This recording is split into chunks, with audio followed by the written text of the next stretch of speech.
Hi Garden Buddies! We're going to talk to you about what you're going to do with this cool packet of seed pods that you're going to find in your home garden kit.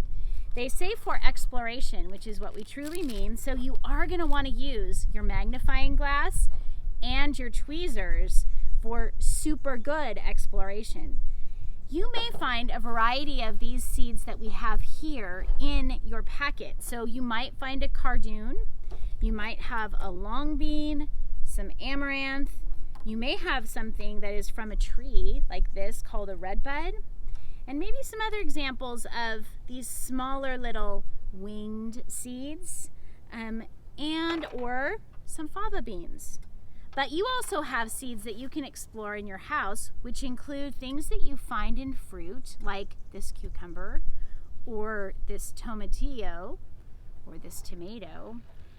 And you may even have some cool things that you don't think about with seeds, like a corn stalk that's ready for you to explore.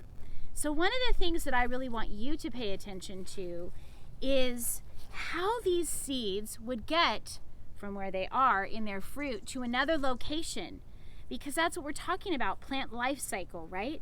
So some of these might travel by the wind. This cardoon, if we were to open it up, has these really, this is hard to get out, but like these really feathery things in there, similar to the corn. The corn, this hair that you always have to clean off when you eat, it's actually attached to every single little kernel. And if we were to let it dry out, the hair would help to have the kernel fly away.